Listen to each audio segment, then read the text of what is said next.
جو شخص غصے کے فوائد درست اور تعمیری استعمال کا طریقہ سیکھ لیتا ہے تو یہی غصے کی الرجی اسے دنیا کا کامیاب ترین انسان بنا دیتی ہے۔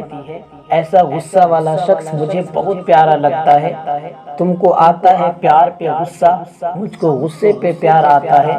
بھائی مبارک ہو اسے جسے بہت غصہ آتا ہے۔ تم تو بہت آسانی سے زندگی کے ہر شعبے میں کامیابی حاصل کر سکتے ہو۔ اب آپ سوچ رہے ہوں گے یہ کیا بات ہوئی میرے دوستو، یہی تو غیر اور غضب میں فرق ہے نا۔ عربی میں غصے کے لیے دو الفاظ استعمال ہوتے ہیں، ایک غیظ اور ایک غضب۔ ایک ہوتا ہے غصہ آنا اور ایک ہوتا ہے غصہ کرنا، ان دونوں میں فرق ہے۔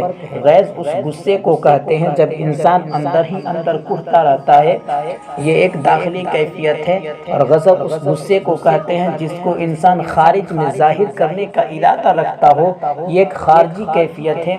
یاد رکھیے غصہ ایک بہت بڑی الرجی اور توانائی کا نام ہے، ایک بڑی پاورفل فورس ہے۔ اب جو انسان غضب کی صورت میں اس توانائی کی تعمیری اور پریکٹیکٹیو کام کے لیے خارج میں ظاہر کرنے کا ہنر سیکھ لیتا ہے نا، ایسے شخص کو کامیابی اور ترقی سے دنیا کی کوئی طاقت اسے روک نہیں سکتی۔ اس لیے میں غصے والے کو مبارکباد دیا کرتا ہوں۔ وہ ایک بچے نے مجھ سے کہا کہ میرا دوست جانتا ہے میں بہت بڑا فٹ بالر بننا چاہتا ہوں، لیکن آج اس نے گراؤنڈ میں کہا کہ تجھ میں کوئی ٹیلنٹ ہی نہیں ہے، تو فٹ بالر بن ہی نہیں سکتا۔ مجھے بڑا غصہ آیا، میں نے اس سے پوچھا پھر تو نے کیا کیا؟ اس نے کہا کرنا کیا تھا، میں نے سب کے سامنے خوب پٹائی کی، خوب مکے اور خوب لاتیں ماری۔ میں نے کہا نادان، تو نہیں جانتا اس کے جملوں نے تیرے اندر غصے کی صورت میں ایک غیر معمولی الرجی پیدا کر دی تھی۔ اگر تو اس الرجی کا صحیح استعمال کرتا تو وہی غصے کی توانائی تجھے کامیاب فٹ بالر بنا دیتی، لیکن افسوس تو نے لاتیں اور مکے مار کر ساری توانائی کو وہیں ضائع کر دیا۔ اس لمحے غصے کی صورت میں جو تیرے اندر پاورفل فورس پیدا ہو گئی تھی اسے تو پھر زیب کرتا، اور پھر بعد میں ٹریننگ کے دوران وہ سارا غصہ تو فٹ بالر پر نکالتا، اور جب بھی سستی پیدا ہوتی اس کے وہی جملے یاد کر کے اپنے اندر غصے کی الٹے پیدا کر کے فٹ بالر پر نکالتا۔ جو لاتیں تو نے فٹ بالر پر مارنی تھی وہ لاتیں وہ مکے اس غصہ دلانے پر مار کر ساری الرجی ضائع کر دی۔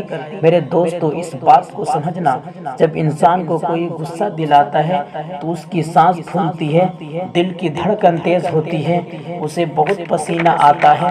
غصہ انسان کے اندر اس قدر موٹیویشنل اینرجی پیدا کرتا ہے۔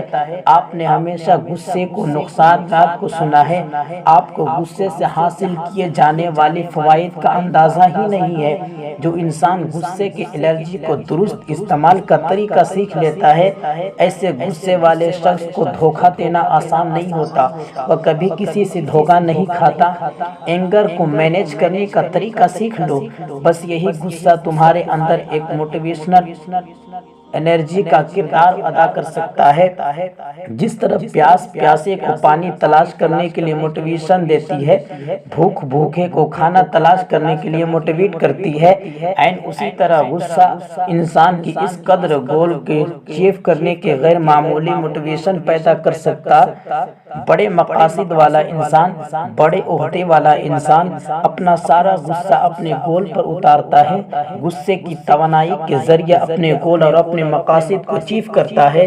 لیکن جن کے زندگی کا کوئی مقصد ہی نہیں ہوتا، کوئی گول ہی نہیں ہوتا، انہیں بھی اپنا غصہ کہیں نہ کہیں نکالنا ہوتا ہے، تو پھر وہ اسی پر نکالتے ہیں جو غصہ دلاتے ہیں، کیونکہ مقصد پر نکالنے کے لیے مقصد ہی نہیں زندگی کا، جس کے نتیجے میں قتل ہوتے ہیں، دشمنیاں پیدا ہوتی ہے، لوگ جیلوں میں چلے جاتے ہیں۔ ان کی لائف اسٹوری ان سے پوچھئے جن کی زندگی میں کوئی گول ہی نہیں تھا، ان کو کسی نے ایک لمحے کے لیے غصہ دلایا، غصے کے وہ مینیج کرنے کا طریقہ نہیں جانتے تھے، اور غصے کو استعمال کرنے کے لیے زندگی کا کوئی مقصد ہی نہیں تھا، کوئی ہدف تھا ہی نہیں، تو انہوں نے کیا کیا، اپنا غصہ اسی پر نکال دیا اور اس شخص کو زخمی کر دیا، قتل کر دیا اور اپنی ساری زندگی برباد کر دی۔